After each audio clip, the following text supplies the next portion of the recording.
Okay, well, thank you for that wonderful introduction. Just two things. Wanted to say that the Protector's Diaries series that was just described so glowingly has actually been renamed. It's now called A Conspiracy of Light, and you can find it on my website and download it for free. So if you are a sci-fi fantasy reader, fan of spirituality, this is the book for you. And you just go on my website to the tab that says books, and you'll see a link to A Conspiracy of Light. And I love for people to read it. I wrote it out of pure fun that you could take these deep teachings and make them accessible through story in a way without losing the power of the teachings. So that was really my goal. And a lot of people have read it. A lot of people tell me they love them. And the other thing I just wanted to clarify, I came to Ananda in 1975, which is still a really long time ago. But it wasn't actually as early as some of the founders like Joseph Selbie and my wife, Lakshmi, came, which was closer to 1967, 68 time. That was when there was no one else. There was, there were no other centers. There were no other members. There were just 10 or 15 people back at that time living at what is now referred to as the meditation retreat.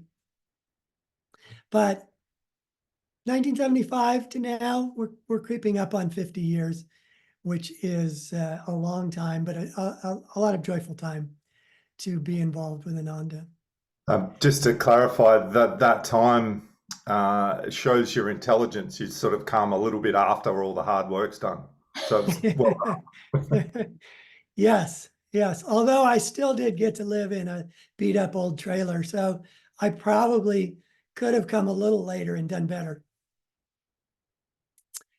So our subject today is really how energy and using energy and becoming aware of energy is a key part of the teachings of yoga, particularly as they were presented by Yogananda and his guru, Sri Yukteswar.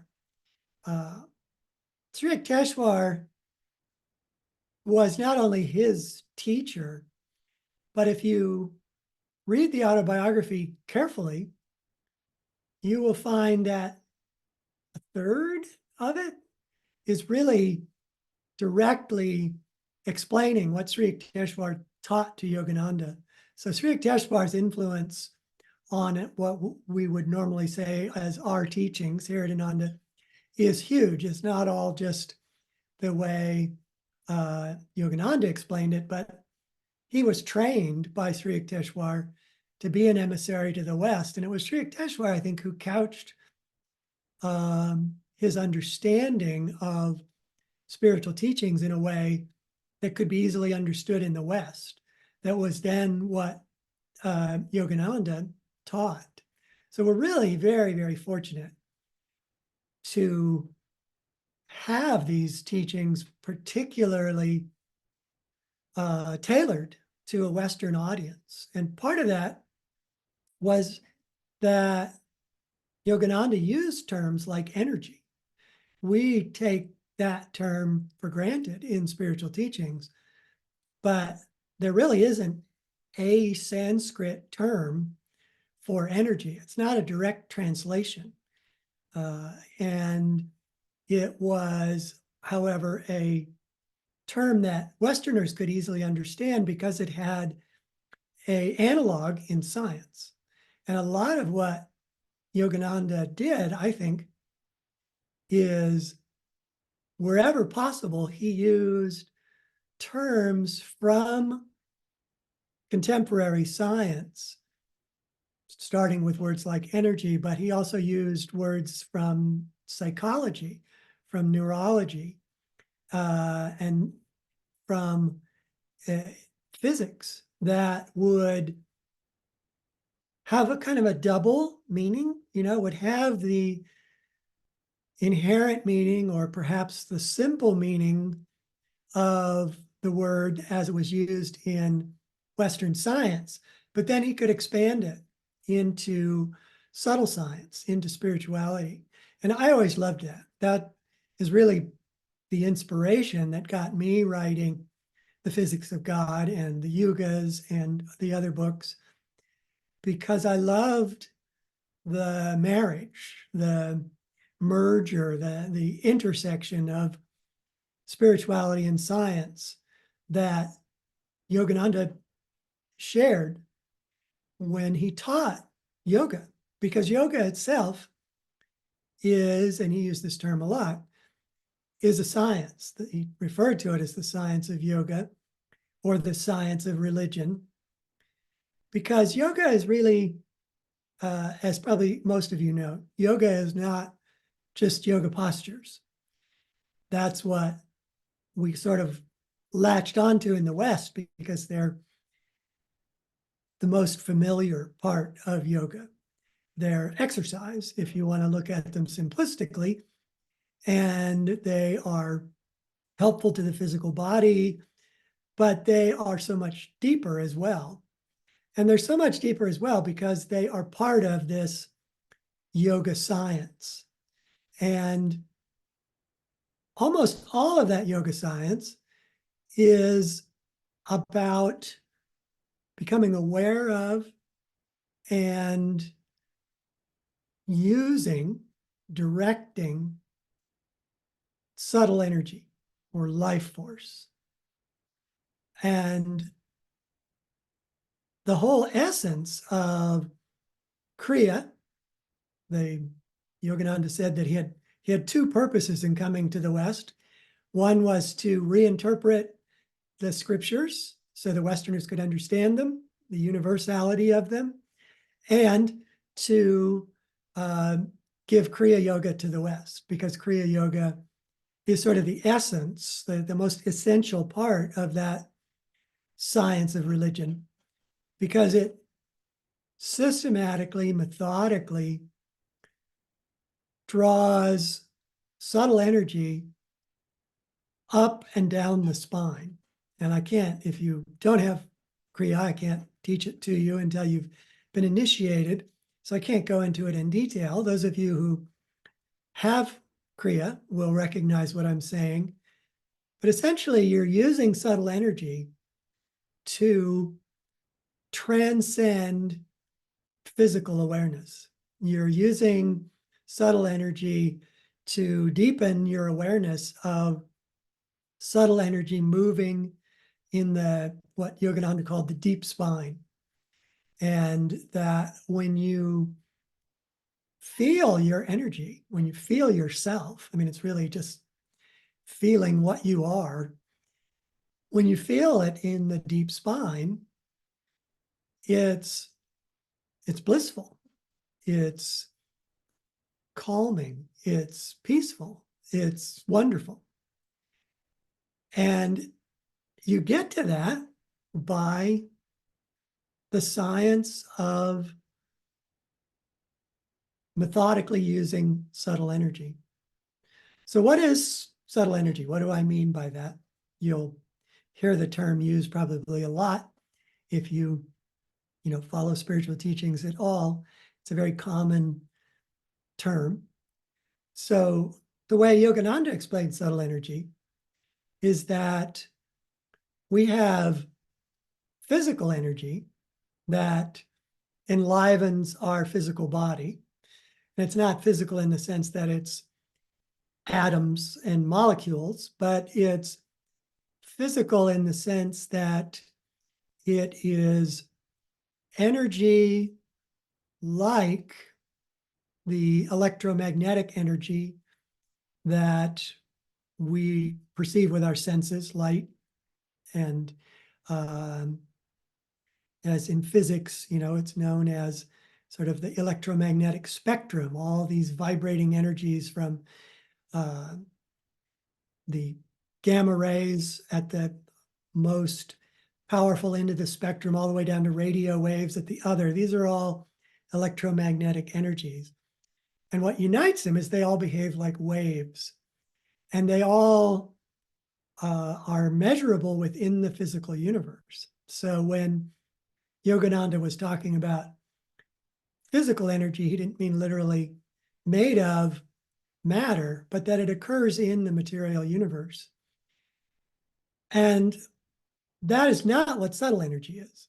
We have energy that flows through our nervous system in the form of electricity. And electricity is, he referred to it as the animal current in the energy world. It's the sort of grossest form, the most blind force of all the different types of energy that exist in the cosmos.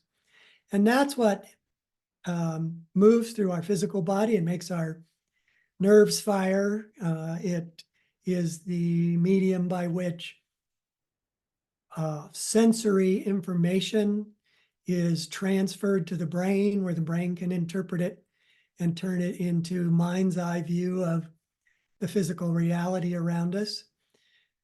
But that's not what he meant by subtle energy. Subtle energy is even more refined, even more higher frequency than gamma rays, which are considered to be the highest energy level in the physical universe.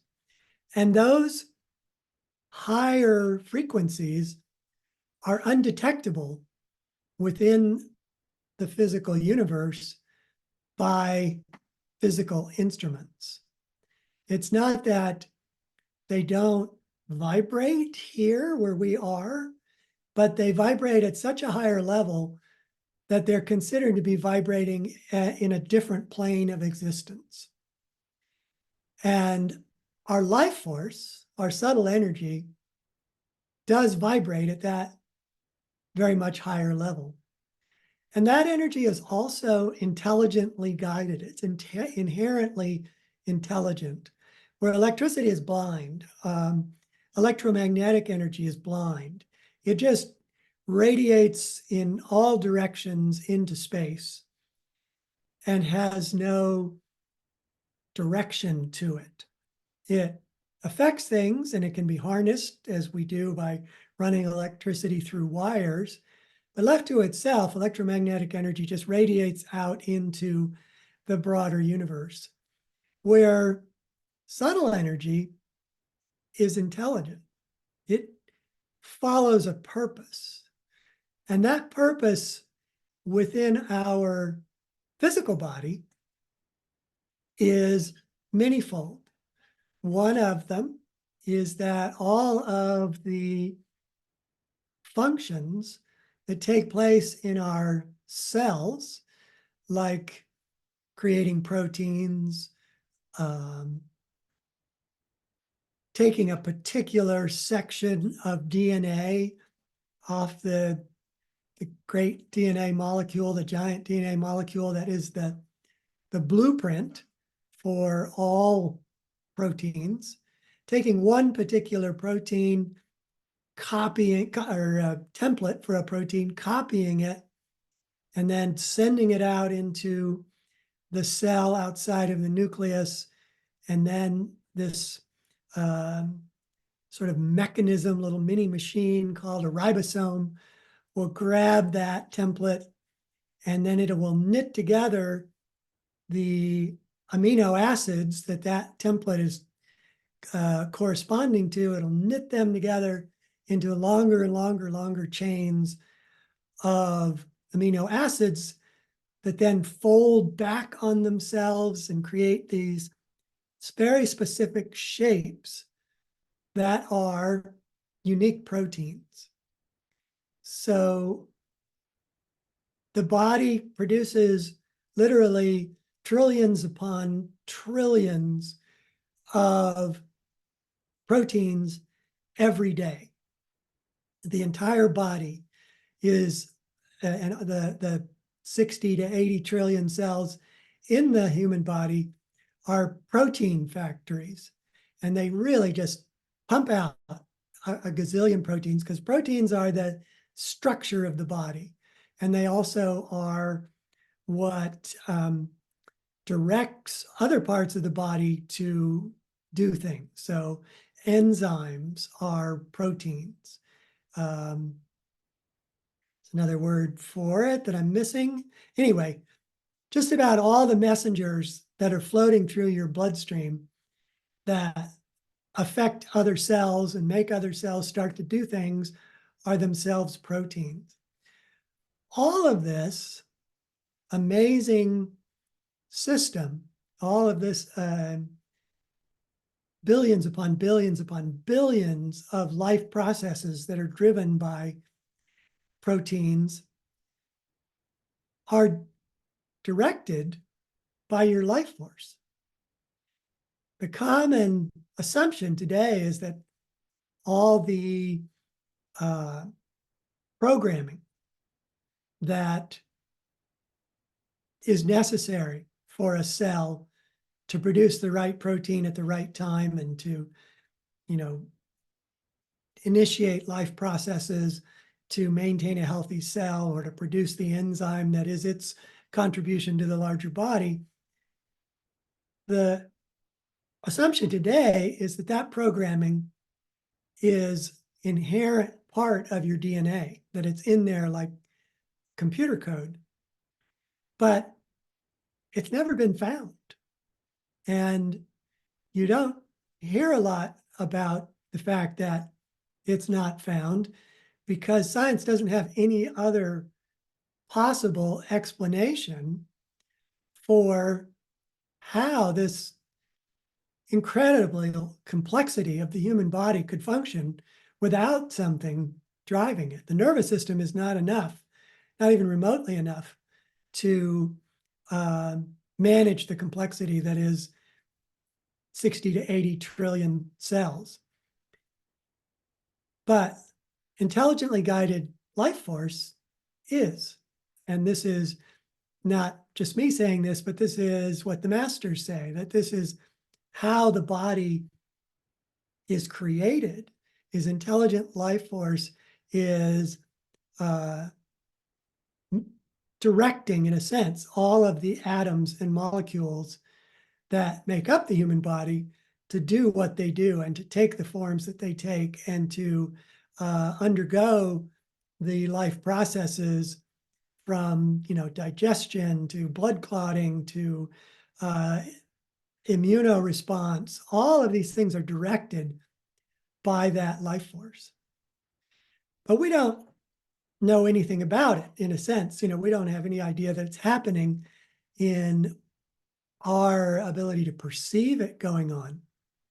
But we can perceive our life force as energy flowing through our body, through our subtle body.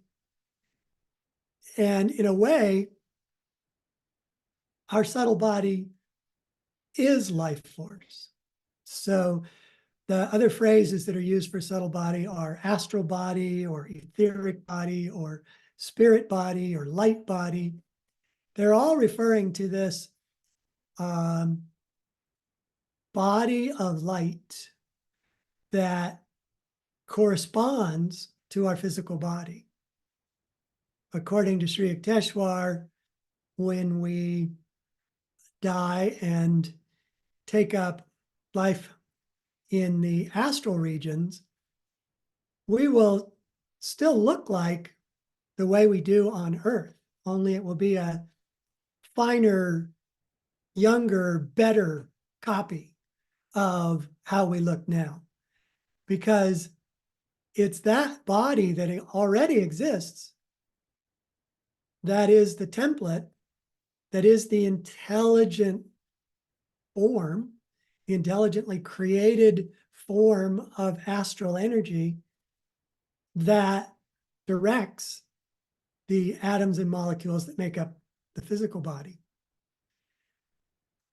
So we are, in a real sense, in our bodies, not in our souls, but in our bodies, on a physical level, we are purely energy because there's no such thing as matter. On a subtle energy level, we are pure energy because it's even a finer copy made of energy than the one that is manifesting as a physical body.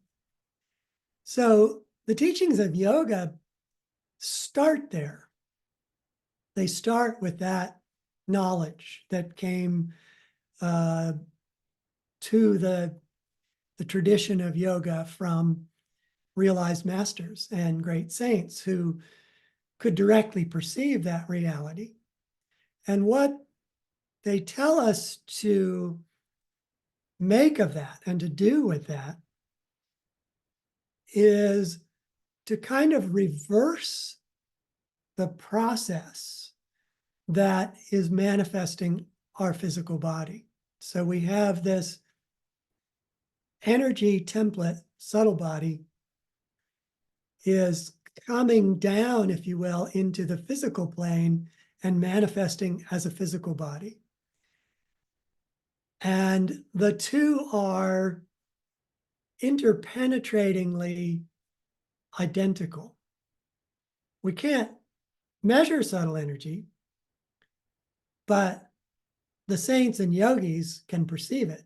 And they say that for every electron that makes up the physical body, there is a lifetron of astral energy that is its counterpart in our second body.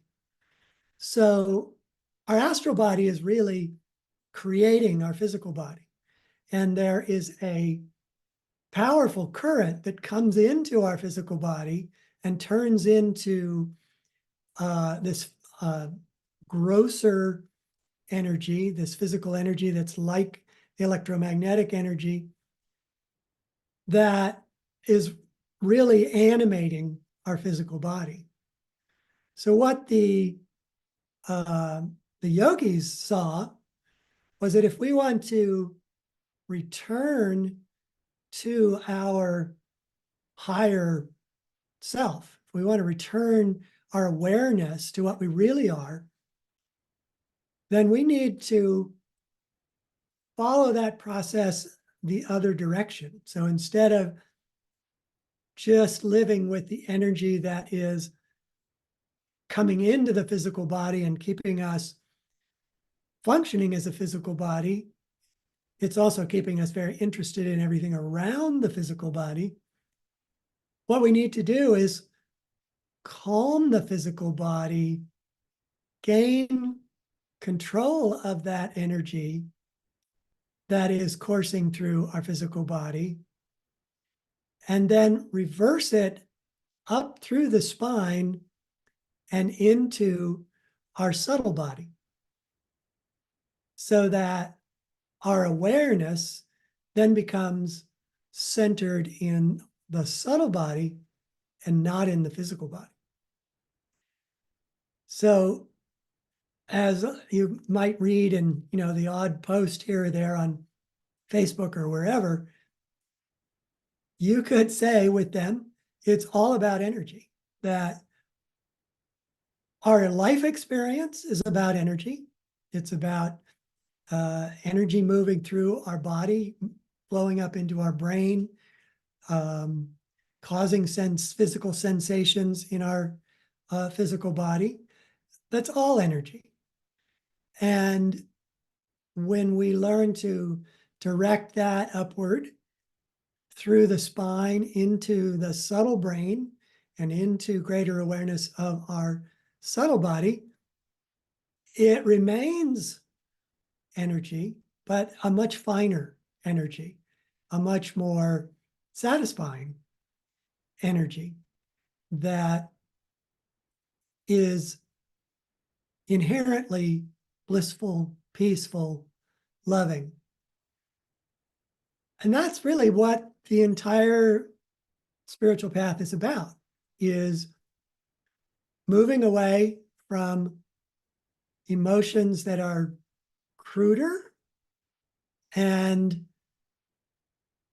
following the flow of our own energy upward into our subtle body, where we feel those energies more subtly, and that those energies are more refined, that they are peace and joy and love, rather than the kind of physical analogs of those that happen in this physical plane that are perhaps pleasing, but less pleasing. They're more about pleasure than the refined feelings of love. So the whole science of yoga is really about learning to control energy and then to methodically use that control to bring that energy first into the sort of the core of your body, physically, into stillness. There's a series of steps known as Patanjali's Eightfold Path that all speak to this. The first two, maybe not so obviously, the first two of his steps are YAMA and niyama. They're known as the do's and the don'ts of the spiritual path. But they do have to do with energy, because they have to do with learning to not seek your satisfaction in sensory experience, not seeking your satisfaction in anything that's outside yourself. Because as Yogananda used to say, your life force is just draining away. Your life force that is inherently blissful and will give you the kind of joy you're looking for, you're just wasting it. It's just draining away in these outer activities, in these outer, some are good, some are not so good experiences you're having. So while they're not obviously about energy, they're about self-control, or they're about not being envious of other people, etc. Their roots are energy. And when you get through those two steps and understanding those two steps, what Patanjali then goes into is much more obviously about energy. The first of which is asana. And asana just means stillness, or life force, keeping the body's life force still. And the asanas, the yoga postures, are just tools for us to learn to be still. So the yoga postures are not an end in of themselves. They are tools to get to the end, which is to be able to sit perfectly still. And then the next step of Patanjali's Eightfold Path is what's called pranayama. And prana is the Sanskrit term for life force, and yama is the word for control. So pranayama is life force control, and kriya and many other meditation techniques are pranayama techniques.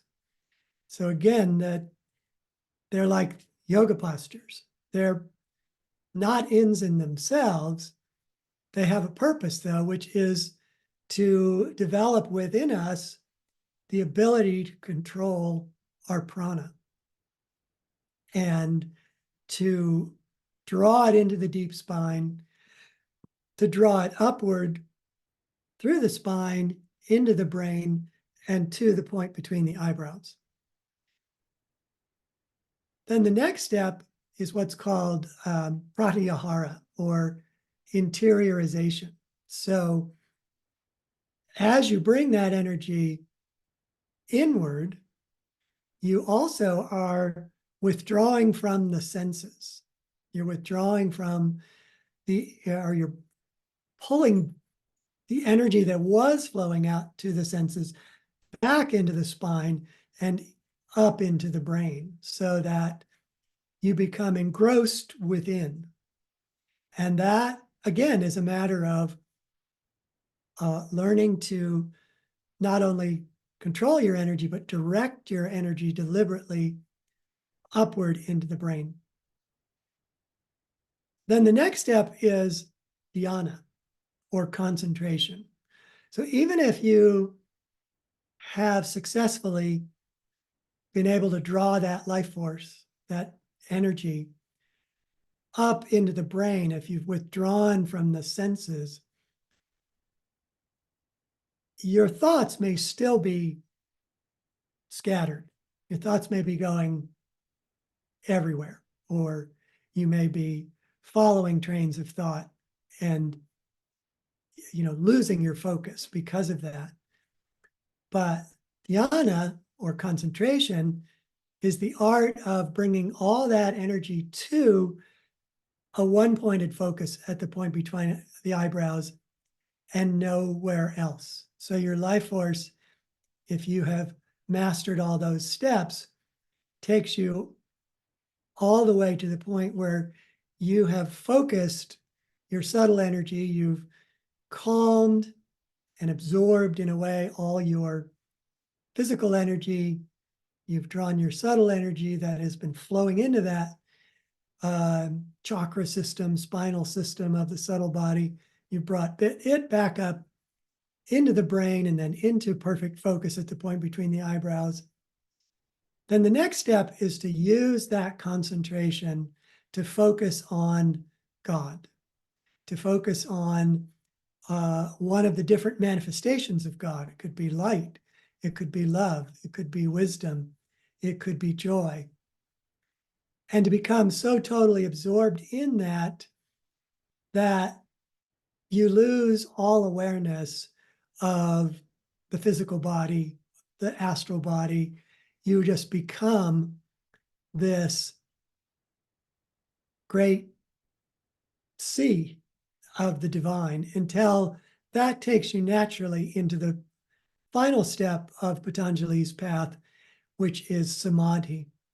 And samadhi is that leaving the body altogether, that you have no awareness of the physical body whatsoever, and you have drawn all of your subtle energy back into the astral, or even beyond astral awareness, into the heavens, into the light that is God's cosmos. But all of that, which I always marvel at, all of that is about perceiving and controlling and directing subtle energy. And that subtle energy includes the feeling of energy. It includes your emotions, especially your emotions. And it includes directing your thoughts, all to this one aim.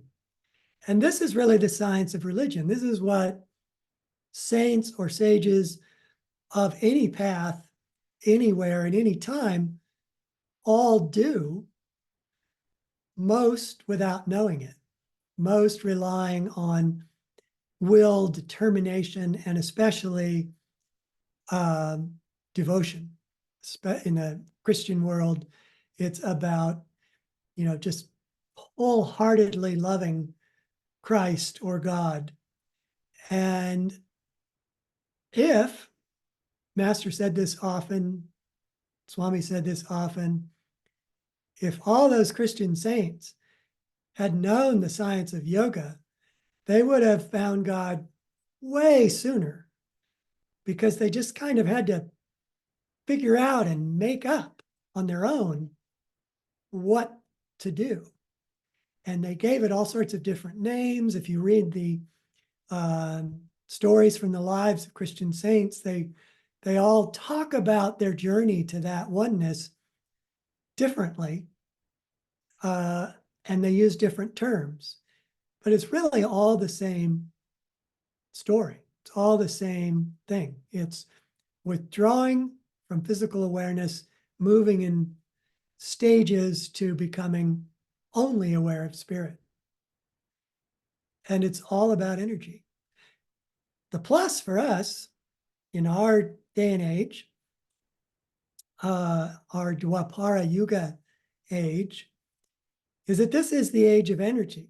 And part of the age of energy is awareness of the fact that the world is made of energy, the teachings of modern physics, the laws of modern physics. But on a more important level, the age of energy means that we as individuals are and can be even more deeply aware of subtle energy, our own subtle energy. I may have already used this example in talks I've given you before, but it's one of my favorite things to share. In many, many workshops that I've been in, and you've probably been in, you may be asked to do this, where you rub your palms together and then close your eyes and just kind of gently move your palms farther apart and closer together. And it feels like there's something there. Your sense tells you that it's not an object, but there's something there. And you recognize it as some kind of energy. Well, in Kali Yuga, the yuga before Dwapara Yuga, I don't think the average person, if asked to do that, would feel anything at all between the palms of their hands. That it's a gift of Dwapara Yuga that we have an innate ability to feel subtle energy. So we have a big step up over Kali Yuga in putting to use these yoga teachings. There's so many other applications for energy. Master also explained that deliberately drawing subtle energy into the body recharges the entire physical body with energy. It sort of gets converted as it's drawn in and is stored in the cells of the body. And that is the reason why he developed the energization exercises.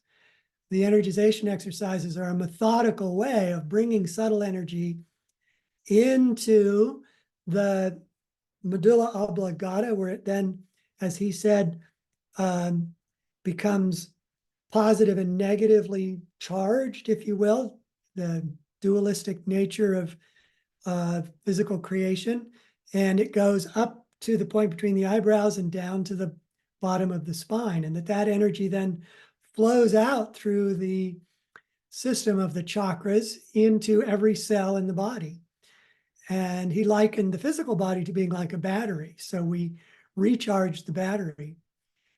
Yogananda also talked a lot about will and the importance of being able to draw energy deliberately into whatever you're doing. Not because the doing is that important, but because the ability to draw the energy is. Because the ability to draw the energy is related to the ability to draw it upwards and inwards and into the subtle body. So really, spiritual teachings as presented to us by Yogananda are deeply and richly about tuning into your own energy and learning to use it. So I could go on, but I would like to open up to questions and see if there's anything that I could, say better or say more about. Thanks, Puru, so much. And just a reminder, everyone, we'll share any questions you have on the chat.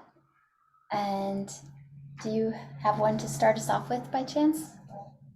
Sometimes you have a good one while we're waiting for people to type. Yeah, sure. I've got lots of questions, and I love the correlation between the, like this physical energy that we're using and the coincide. So it's sort of like the yin and the yang, or the polar opposites, coexisting at once, but it's that drawing into the physical body. But you mentioned that when you start experiencing the higher energies, that you'll experience more of like joy and love and those higher energies. Can you expand on that a little bit? Is that like essentially saying that we'll experience more of what is described as the essence of God in that element? Like unity? In the unity, yeah. Well, it's easy to talk about our, our physical body and our astral body. There's another body, which maybe we can get into at another session because it's complicated, but we have what's known as a causal body, according to Sri Yukteswar. And they are all bodies. They are not us. In the ultimate sense, the soul is beyond any form. God is beyond any form. And as Master described it, the cosmos is vibratory creation, and that God created the cosmos, created vibratory creation, but he is not a part of it. So you could say in a way that that's God's body, but God is not that either. He created it by, you can think of it as dualistic tendency by, if you hit a tuning fork, it vibrates back and forth and it creates a sound.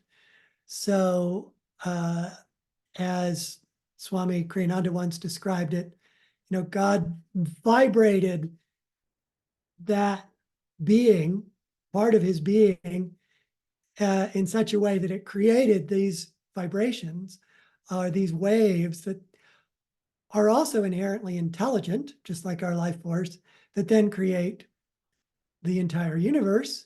And then our part of that is that we are embodied in that cosmos. And our task, our spiritual journey, is going back to that unmanifested infinite state that is our ultimate being. And at that point, we are what Sri Yukteswar described as Sat Chit Ananda. We are pure being, pure consciousness, pure bliss. But on our way back to that, from the physical to that ultimate unity with God beyond all form, we experience emotion, we experience feeling, but they get finer and finer as we make our way back through finer and finer parts of the cosmos.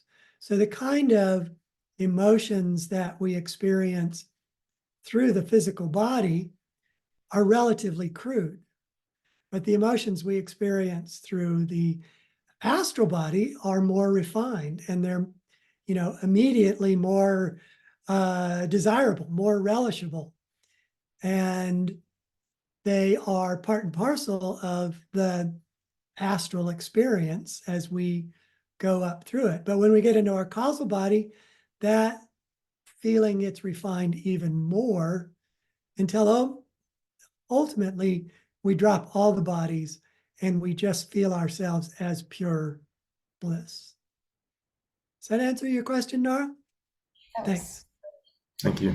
And we have a really good question from Monica that came in, and it's on the thoughts as energy. So especially in relation to our restless mind when we meditate, and having that as a barrier, and how to look at thoughts as something that we can also use energy control to improve that. Yeah. I mean, it's often hard to think of this way, but thoughts are things. They have a life of their own. We attract thoughts to us and we can understand them, but we don't create them. And so it can be helpful when you're dealing with restless mind to realize that by choosing to be concentrated and focused, and particularly still, those thought things, you'll no longer attract those thought things. They won't come to you. It's not as if you have to stop creating them. You have to stop attracting them. Now, that may not seem abundantly helpful when you're having a really hard time stopping thinking about things, because the attractive power that you're exerting that attracts thoughts is largely emotion. So our emotions tune us into thoughts. And if we are particularly happy, we will have happy thoughts. If we are angry, we'll invite angry thoughts. We'll invite thoughts that justify our anger. And it's very difficult to calm down in meditation if we have strong emotions. So that might be the first thing to look at. If you're thinking, oh, I can't meditate because I'm filled with all these thoughts that are distracting me, you might ask yourself, well, am I also emoting something strongly? Am I experiencing some powerful emotion that is attracting all these thoughts? And try to work at that level first. And the best way, maybe not one that comes naturally immediately, but the most effective way to overcome the kind of emotional experience that is making you restless and attracting a lot of thoughts is to practice devotion, is to use the fact that you can feel. And Yogananda put it this way, whip up feeling. Deliberately try to get your heart thinking or connecting to the divine. Repeat God's name. If you have saints that are particularly attractive to you, think about them. If you have affirmations that connect you to the divine, keep repeating that affirmation. In a sense, it's a way of taking control of your feelings and not letting them drive you, but you drive them. You drive them in the direction you want to go. And as you feel that connection to the divine, you will automatically start to feel better emotions. And they're also calmer emotions. So your thoughts will naturally start to subside. Yogananda went as far as to say, he sort of cheats though, because he says this about other things too, but he went on to say that devotion is half the battle. He also said chanting was half the battle. So either there's more than one battle, or these things are related.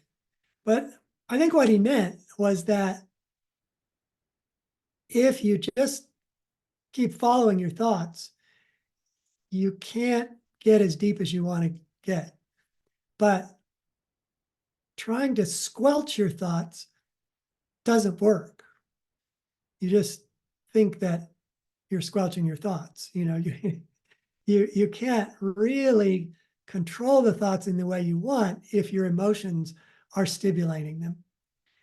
You can ultimately control your thoughts quite well, but not if you have emotions that are, overruling the direction you want your thoughts to go in. So take a look at thoughts first and try to be impersonal about it. This is not you thinking. This is thoughts coming to you. This is not even you emoting.